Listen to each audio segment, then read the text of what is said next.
여러분, 지난주에 우리가 고넬료 집안이 복음을 듣고 예수님을 믿고 온 가족이 세례받고 성령을 받았다는 그런 역사적인 사건을 지난주에 나누었습니다. 오늘 이제 11장 1절부터 원래 30절까지 한 장 전체가 본문인데 제가 19절부터 읽었죠. 그 앞에 보면 이제 고넬료 집안이 복음을 듣고 세례받고 성령 받았다는 이 소식이 유대에 있는 예루살렘 교회에 이제 보고가 돼요. 보고가 되는데 할례자들, 유대인들이죠. 정통 유대인들이 베드로를 비난하는 거예요. 어떻게 할례 받은 우리가 이방인들, 할례 받지 못한 사람들 거기 집에 들어가서 먹고 자고 그렇게 할 수 있냐, 이렇게 비난을 하거든요. 그 비난을 듣자 베드로가 환상 본 이야기부터 시작해서 보자기가 내려와가지고 먹을 수 없는데 먹으라고 한 환상 본 이야기부터 시작해가지고 또 고넬료가 환상 본 이야기, 이런 이야기를 쭉 설명을 하게 됩니다. 그러면서 베드로가 이제 깨닫게 된 그 고넬료 사건의 결론이 바로 오늘 17절 18절이에요. 사도행전 11장 17절 18절. 그런즉 하나님이 우리가 주 예수 그리스도를 믿을 때에 주신 것과 같은 선물을 그들에게도 주셨으니 내가 누구이기에 하나님을 능히 막겠느냐 하더라. 그들이 이 말을 듣고 잠잠하여 하나님께 영광을 돌려 이르되 그러면 하나님께서 이방인에게도 생명 얻는 회개를 주셨도다 하니라. 이방인들이 구원받는 것은요, 유대인들의 입장에서는 생각조차 할 수 없는, 일어날 수 없는 일인데 하나님께서 지금 이쪽에 베드로에게 환상을 보여주시고 고넬료에게 환상을 보여주셔가지고 그 환상이 쫙 만나잖아요. 이렇게 하나님이 하셨다는 것을 지금 결론, 그래서 하나님이 이방인도 구원해 주셨다는 이야기를 지금 결론으로 얻게 되는 것입니다. 여러분, 한 사람이 구원받는 거 있잖아요. 저와 여러분들이 구원받는 거 있잖아요. 이것은요, 하나님의 특별한 하나님의 역사로 이루어지는 거예요. 우리가 예수님을 믿고 구원받으려고 애를 쓰지만 내 뜻과 내 노력으로 되는 게 아니에요. 우리가 전도해 보시면 알잖아요. 다른 분들 전도해가지고 교회 가자고, 예수님 믿으면 너무 좋다고 해가지고 그렇게 애를 쓰지만 하나님이 역사하지 않으시면요, 그 수고가 열매가 안 맺혀져요. 그래서 우리가 구원받는 것, 누구 전도하는 것, 그래서 열매가 맺혀지고 그분이 지금 이 자리에 와서 신앙생활을 하고 있는 것, 내 공로가 아니라 하나님께서 그렇게 하시는 거예요.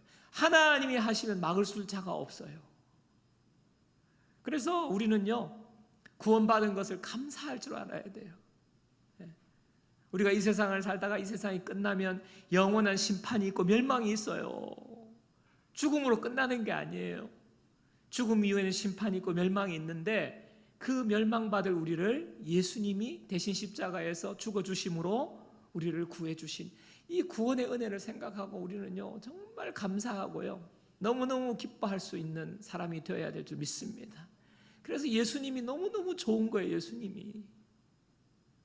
그래서 우리는 하나님이 우리를 강권적으로 구원하셨다, 그 은혜를 생각하면 감사할 따름입니다.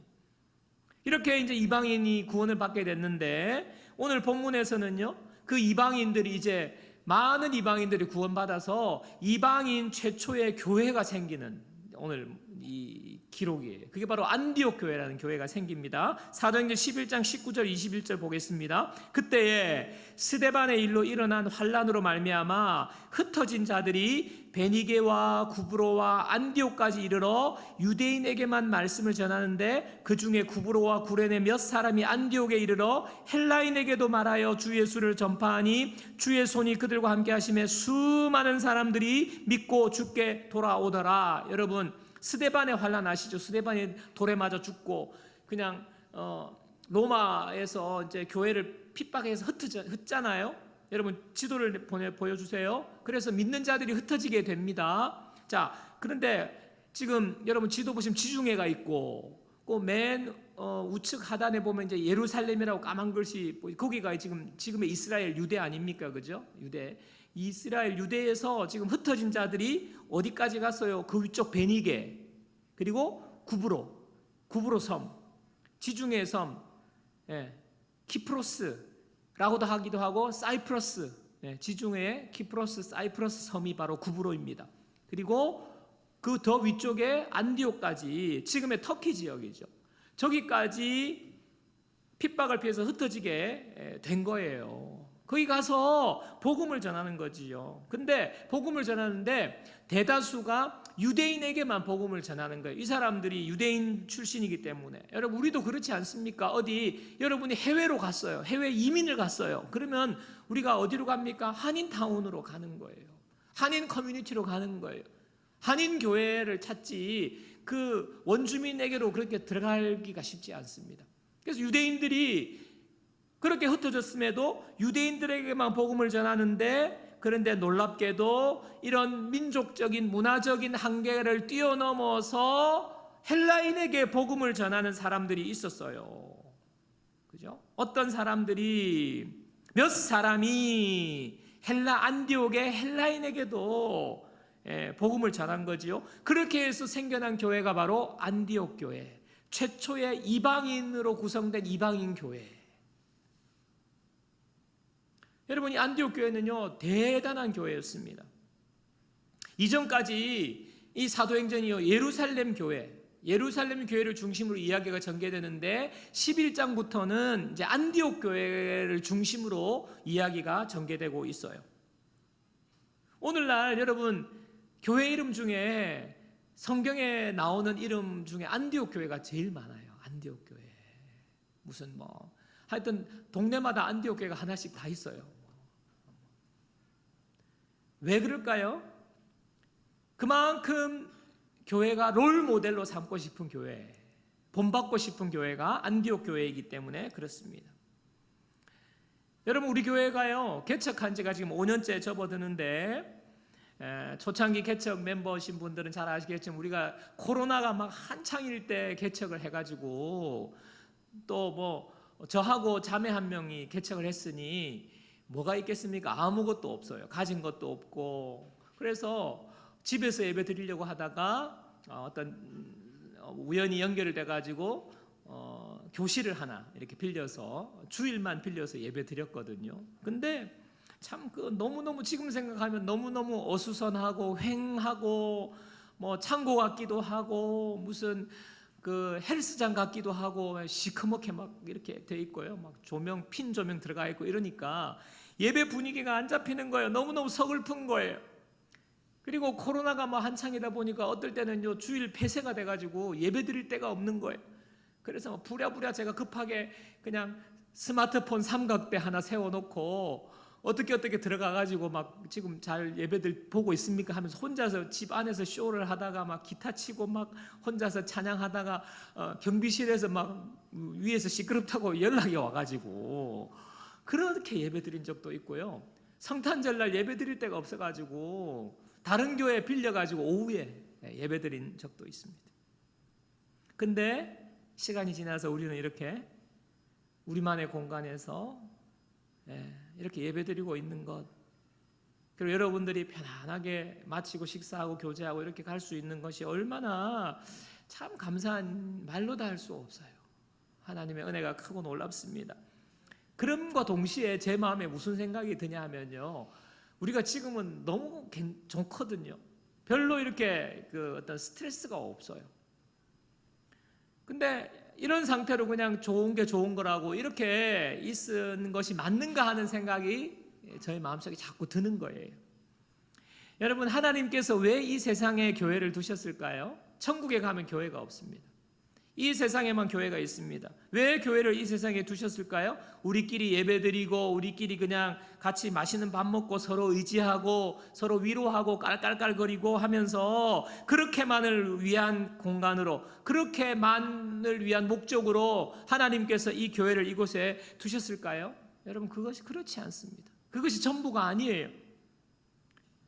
여러분, 하나님께서 저와 여러분들을 구원해 주셨습니다. 구원해 주셔서 교회로 불러주셨어요. 멸망받지 않고 영원한 생명을 주셨는데 우리끼리 모여서 그러면 이 세상에서 그냥 그렇게 있으라고 하는 것이 아니라 또 다른 사람에게 우리의 이 땅의 삶이 끝난 이후의 삶이 있다는 것도 가르쳐주고, 우리는 하나님의 심판을 받을 수밖에 없고 멸망받을 수밖에 없는데 예수님을 통해서 우리를 구원해 주셨다.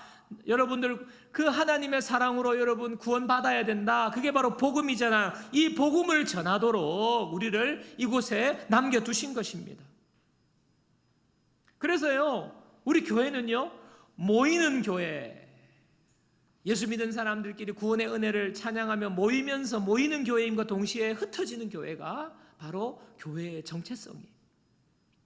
여러분, 왜 흩어집니까? 예배 마쳤고 밥 다 먹었고 교제하고 재미있게 끝났으니까 이제 집에 가자, 그런 흩어짐을 말하는 것이 아니에요. 세상으로 나아가서 우리가 복음을 전하고 세상을 섬기고 세상 속에 있는 많은 사람들이 도대체 인생의 목적이 무엇인지, 우리의 삶이 이제 끝나면 어떻게 되는지 절망 가운데서 허무한 인생을 살아가는 그들에게 복음을 가르쳐 주라고, 하나님의 사랑을 전하라고 우리를 사명을 주시면서 나가게 하시는 거예요. 고린도후서 5장 18절 보십시오. 우리 같이 한번 읽겠습니다. 고린도후서 5장 18절 다 같이요. 모든 것이 하나님께로서 났으며 그가 그리스도로 말미암아 우리를 자기와 화목하게 하시고 또 우리에게 화목하게 하는 직분을 주셨으니. 예수님 때문에 우리는요, 하나님과 화목하게 되었어요. 그러면서 우리에게 무슨 직분을 주셨다고요? 다른 사람을 하나님과 화목하게 하는, 그 화목하게 하는 직분을 우리에게 주셨어요. 저와 여러분들은요, 구원받은 순간 화목해 하는 직분을 받은 선교사들인 거예요. 선교사들. 여러분, 안디옥은 그 당시 세계에서 세 번째로 큰 도시였어요. 첫 번째 로마, 두 번째가 이집트의 알렉산드리아, 세 번째가 안디옥이 세 번째로 큰 도시였는데요, 이 안디옥은 다양한 민족들이 몰려서 형성된 국제 도시예요. 그러니까 크면서 다양한 인종들이 있고 얼마나 여러분들 다민족, 다인종 국가의 문제들이 있지 않겠습니까? 그러니까 인구가 밀집되어 있는 지역이니까 주택 문제 있었겠죠, 환경 문제 있었겠죠, 또 빈부격차가 심해서 빈곤의 문제가 있었습니다. 여러 범죄들이 일어나는 도시의 문제를 안고 있었는데 이곳에 교회가 세워진 거예요. 안디옥 교회가 어떻게 생겨나고 어떻게 부흥됐는지 묘사하는 말씀이 오늘 11장 20절에서 21절 말씀입니다. 그 중에 구브로와 구레네 몇 사람이 안디옥에 이르러 헬라인에게도 말하여 주 예수를 전파하니 주의 손이 그들과 함께 하심에 수많은 사람들이 믿고 주께 돌아오더라. 자, 교회가 생긴, 그리고 교회가 부흥된 이유가 뭡니까? 몇 사람이 헬라인에게 예수를 전했다 그래요. 몇 사람이. 이름 없는 몇 사람이에요. 이 몇 사람이 전도한 거예요. 전도한 것으로 시작이 된 거예요. 그리고 무엇입니까? 주의 손이 그들과 함께 하심에. 주의 손이 그들과 함께 하심에. 여러분, 요즘은요, 교회 개척이 굉장히 힘들다고 말합니다. 교회 이미지가 안 좋기 때문에 교회 개척이 참 힘든데, 또 코로나를 우리가 지나왔잖아요. 코로나를 지나면서 문 닫은 교회가 굉장히 많았다고 해요. 참 안타까운 일이죠. 우리 교회는 코로나와 함께 개척을 해가지고 코로나를 관통을 해서 오늘 여기까지 왔어요.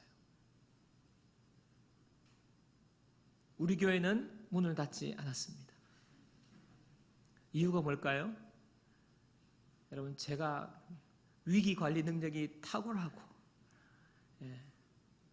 천만의 말씀, 다른 것 없어요.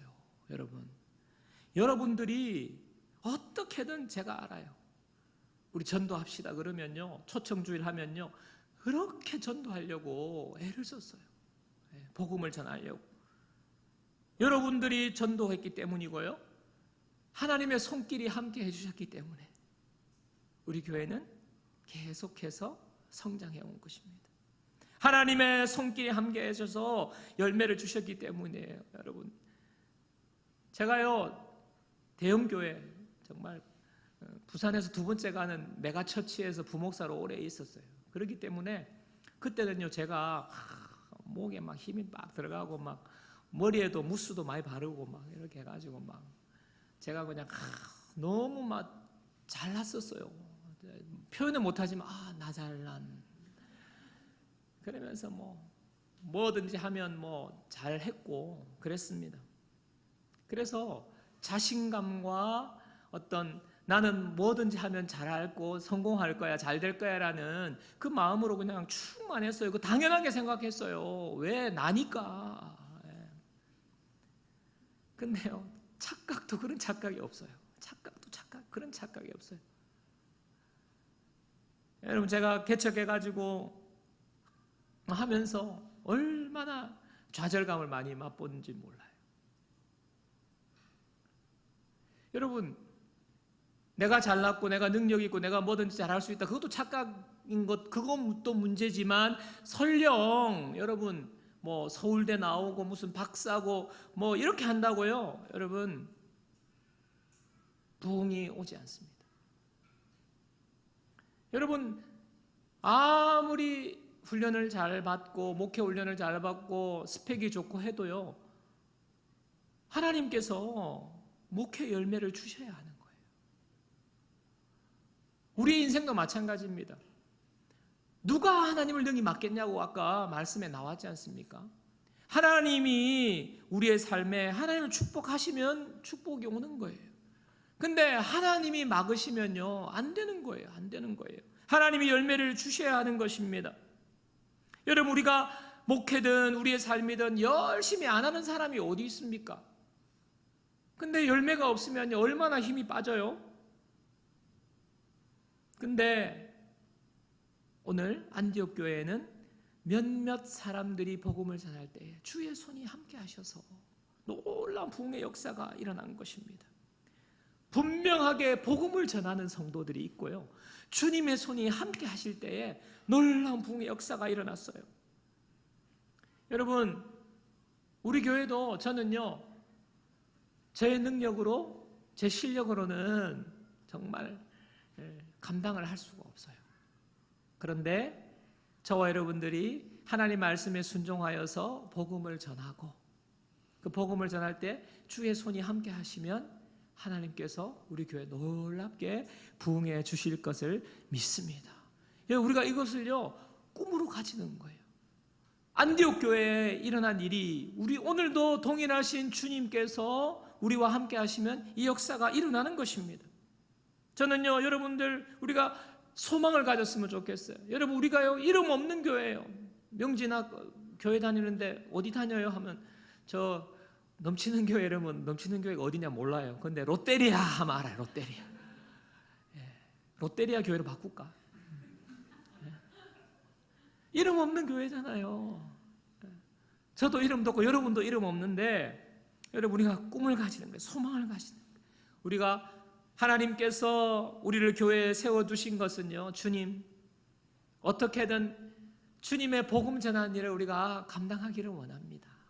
하나님, 안디옥 교회처럼 복음을 전하는 일을 잘 감당하고 그럴 때 주님의 손이 함께 해주시기를 원합니다. 그래서요 주님이 주시는 부흥을 우리가 한번 경험하기를 원합니다. 우리를 통하여서 이 지역에 있는 많은 사람들이 주님께 돌아오기를 원합니다. 절망 가운데 빠져있고 낙심 가운데 빠져있고 그냥 환경이 좋으면 조금 기뻤다가 환경이 어려워지면 그냥 낙심하는 이 사람들에게 영원한 기쁨 되시는 주님을 우리가 만나기를 그렇게 소망하면서 하나님 우리가 그 통로 되기 원합니다. 이런 좀 꿈을 가지면 좋겠어요. 하나님이 이 일을 위하여서 교회를 세워주신 것 맞잖아요, 여러분. 그렇잖아요. 여러분, 안디옥 교회가 이제 이렇게 생겨났는데, 이렇게 생기고 난 후에 그 소식을 듣고 예루살렘 교회가 바나바를 파송해요. 그래, 바나바가 안디옥 교회를 이제 방문하게 돼서 교회를 본 첫 소감을 이렇게 고백합니다. 자, 사도행전 11장 23절이에요. 그가 이르러 하나님의 은혜를 보고 기뻐하여 모든 사람에게 굳건한 마음으로 주와 함께 머물러 있으라 권하니. 여기 보면 특별한 표현이 하나님의 은혜를 보고. 바나바가 안디옥에 큰 교회가 생겼다고 와서 보니까 하나님의 은혜가 보이는 거예요. 하나님의 은혜가. 여러분, 안디옥 교회에 하나님의 은혜가 있는 것이 눈에 보이는 거예요. 보이는 거예요. 제가 어떤 목사님 설교를 듣다가 부흥하는 교회들의 부흥하는 교회들을 조사한 그런 보고서를 말씀하신 걸 제가 들었는데, 부흥하는 교회들에는요 몇 가지 공통점이 있다고 그래요. 첫 번째는요, 예배가 살아있다는 것입니다. 예배가 살아요. 특별히 찬양이 뜨거워요. 찬양할 때 막 찬양을 찬양을 뜨겁게 하고요. 눈물 흘리시는 분도 있고 손을 들고 찬양하는 분도 있고요. 멀뚱멀뚱하게 졸거나 팔짱을 끼고 있거나 입담을 있거나 이런 사람들이 적다는 거예요. 그냥 예배에 와가요 막 찬양을 뜨겁게 하는 부흥하는 게 특징. 또 두 번째는 뭐냐면 사람들의 표정이 밝대요. 사람들의 표정이. 갑자기 여러분 표정이 지금 밝아지고 있어요. 사람들의 표정이 밝다는 거예요. 그래서요 교회에 가면요 시끄럽다는 거예요. 사람이 표정이 밝고 그냥 지나가면서 인사하고 또 만나면 반갑게 막 안부를 묻고 대화하고 이렇게 밝고 시끄럽다. 이 부흥하는 교회의 특징이에요. 근데 침체된 교회, 성장이 멈춘 교회는요 예배 완전히 다운돼. 찬양 조용하고 지나가면서도 막 모른 척하고 지나가고 조용한 거예요. 정반대예요. 정반대. 여러분 이게 보인다는 거죠. 보이고 느껴진다는 것 아닙니까? 은혜가 나타나는 교회, 은혜를 보고 하면 이런 분위기가 보인다는 거예요. 이런 교회는요 분위기만 이렇게 보이고 좋은 것이 아니라 그 교회 성도들의 삶에 하나님의 은혜가 보여진다. 하나님의 은혜가 나타난다는 거예요. 그런 교회 성도들은요 하나님이 이번 주에 나에게 이렇게 하셨다고 막 또 은혜를 간증하는 거예요. 하나님이 기도 응답을 주셨다고, 하나님이 은혜를 주셨다고 막 이렇게 간증하는 거예요. 은혜를 또 성도들 그 한 사람 한 사람 삶에 나타나는 거죠. 여러분 이런 불가분의 관계가 있다니까요. 은혜를 보고 이런 불가분의 관계 때문에 그래서 여러분이요 주일 예배를 사모하시고 찬양이 뜨겁게 회복되도록 여러분 온 전심을 다하여서 예배에 생명과 목숨을 거셔야 되는 거예요. 여러분 예배에 승리하는 사람이 한 주간 삶에 승리하게 되어 있어요. 예배에 실패하잖아요. 예배를 대충 드리잖아요. 그런 사람은요 한 주간의 삶에 아무 일이 일어나지 않습니다. 실패할 수밖에 없어요. 여러분 그러기 위해서 준비하고 오셔야 돼요. 제가 예배 이야기 한두 번 한 거 아니잖아요. 예배를 사모하고 예배를 준비하고 예배가 제일 우선순위가 되고, 왜냐하면 예배가 우리의 삶의 은혜의 통로이기 때문에 그렇고요, 우리의 삶과 불가분의 관계이기 때문에 그래요. 제가 여러분 푸시해서 뭐 하겠습니까? 예배에 일찍 온나 제가 여러분 일찍 와가지고 제가 무슨 건수가 올라갑니까? 숫자 세가지고 정시에 들어오면 그런 거 없어요. 예배의 승리가 우리의 삶의 승리로 이어지기 때문에 그래요. 준비해서 오셔야 돼요. 참 제가 안타까운 것은요, 이번 주에 안 좋은 일 생기면 예배 안 와요. 이번 주에 좀 기분 나쁜 일이 생기면요 예배 안 와요. 그러면서 지금 예배 드릴 기분이 아니에요. 목사님 제가 지금 잘렸는데, 제가 지금 이렇게 다쳤는데 무슨 예배 드릴 기분이 나냐고 그래요. 근데 여러분 환경과 상황을 탓하지 마십시오. 환경과 상황이 어려워졌습니까? 그러면요 그럴수록 더 예배를 사모해야죠. 더 뜨겁게 찬양해야 돼요. 하나님 앞에 나와서 예배를 사모하고 더 뜨겁게 찬양할 때에 일단은요 나 자신이 그 환경에 눌리지가 않아요. 여러분, 환경이 어렵고 상황이 어려운 일이 생기면 우리가 마음이 눌리잖아요. 진짜 힘들잖아요. 나가기도 싫고 사람도 만나기 싫고. 근데 언제까지 그렇게 있을 거예요? 예배할 때에, 찬양할 때에 그 억눌린 마음에서 하나님께서 우리를 일으켜 주신다니까요.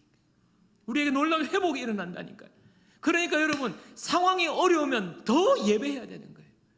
아프면 더 예배의 자리에 나오는 거예요. 하나님께서 놀랍게 역사하시는. 제가요, 주일 가까우면 정말 뜨겁게 기도하는 게 뭔지 아십니까? 하나님, 이번 주 예배가 그냥 지난주에 늘 해왔기 때문에, 그 지난주에 해왔기 때문에 그냥 습관적으로 드리는 예배 되지 않기를 원합니다. 우리끼리 그냥 순서대로 종교의식, 자, 이번에 이거, 두 번째 이거, 이렇게 종교의식에 참여하듯이 그런 의식을 행하는 한 시간이 되지 않기를 원합니다. 저 혼자서 쇼하는 예배 되지 않기를 원합니다. 정말 제가 간절히 기도해요. 왜 그렇습니까? 예배는 하나님이 역사하는 시간이기 때문에. 여러분, 우리 눈에 보이지 않지만 하나님이 이곳에 계세요. 하나님께서 역사하신다고요. 하나님이 임하셔서 우리의 모든 것을 변화시키시고, 하나님의 임재하는 곳에 우리의 놀라운 하나님의 은혜가 우리한테 부어질 때에 우리가 변화되기 때문에 하나님의 임재를 경험하게 해주십시오. 하나님, 제발 우리 가운데 임하여 주십시오. 하나님, 우리 한 사람 한 사람 성도님들을 만져주십시오. 눈에 보이지 않지만 하나님을 느끼게 해달라고. 저 혼자 한 시간 그냥 지나가지 않도록 하나님이 주인공 되는 예배 되게 해달라고 제가 간절히 기도해요. 왜요? 그렇게 해야 진짜 예배고, 그렇게 해야 하나님의 은혜가 있고, 하나님의 은혜를 보고 우리가 다시 살아갈 수 있기 때문에 그렇습니다. 여러분, 주일 예배 오실 때마다 하나님의 은혜를 보게 해주세요. 하나님이 계시다고 내가 믿는데, 하나님이 역사한다고 믿는데, 하나님, 나 그냥 돌아가면 안 돼요. 하나님 은혜를 보게 해달라고. 여러분, 그게 맞지 않습니까? 여러분, 그게 맞지 않냐고요. 그래서 사모하는 마음으로 예배에 전부를 걸고 나오는 거예요. 이런 은혜와 소망과 기대감으로 예배에 나오시는 저와 여러분 되기를 주님의 이름으로 축복합니다. 안디옥 교회는요, 또 개척 초기부터 가진 특징이 또 있었어요.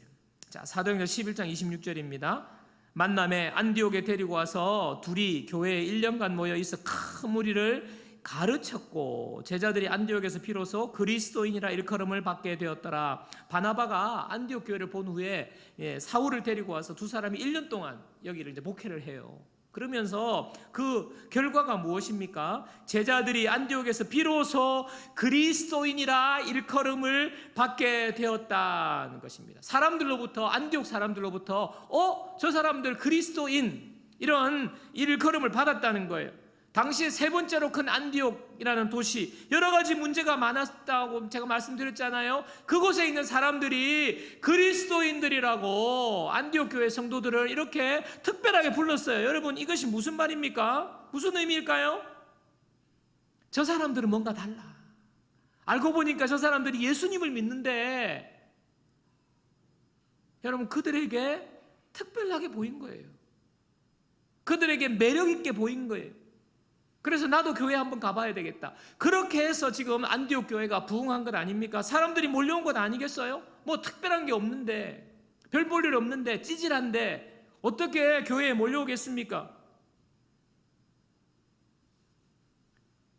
수많은 그 사람들이 가지고 있는 문제, 오늘날 우리가 가지고 있는 문제 뭐 또 동일하죠. 뭐 주택 문제, 뭐 그다음에 빈곤의 문제, 가정의 문제, 여러 가지 어려움을 겪고 있는데 교회가요, 그들에게 위로가 되는 거예요.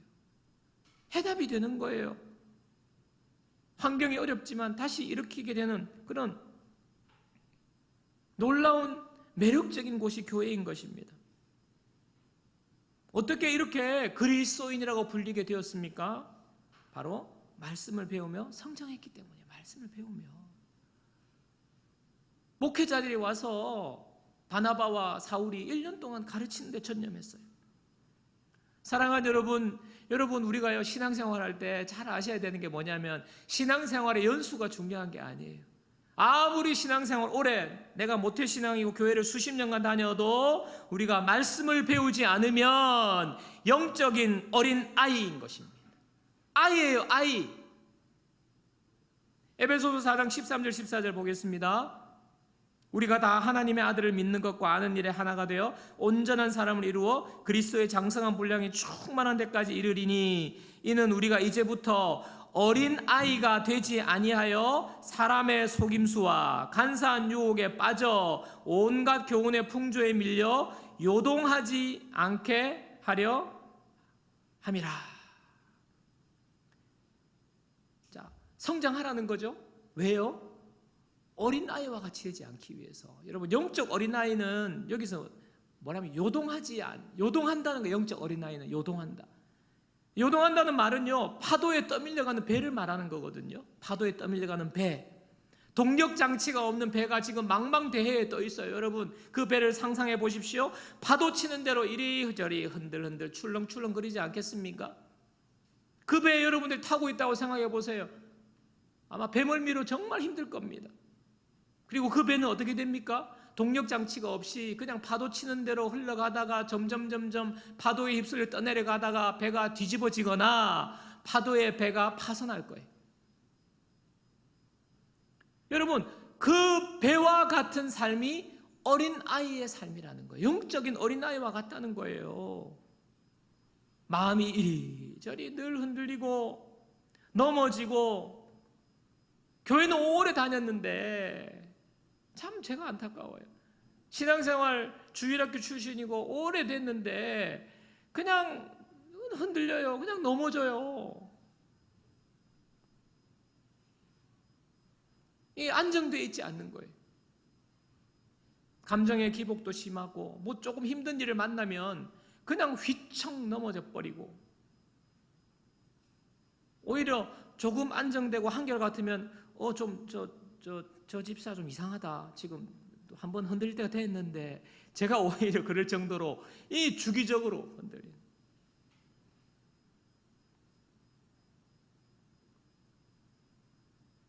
말씀을 배우지 않은 영적인 어린아이 상태에 머물러 있기 때문입니다. 여러분 인생은요 해석이라고 하잖아요. 인생은 해석. 여러분 모든 사람이요 힘든 일을 겪어요. 저도 아프고요. 저도 경제적으로 힘들 수도 있고요. 여러 가지 가정의 문제, 자녀의 문제가 이 세상에 사는 동안에는요 모든 사람에게 종류가 다르고 강도가 다를 뿐 모든 사람에게는요 문제가 일어나요. 근데 인생은 뭐예요? 해석이라고 하잖아요. 어려운 문제가 있을 때 우리가 말씀으로 잘 양육이 되어 있으면 이 문제를 해석할 지각이 있는 거예요.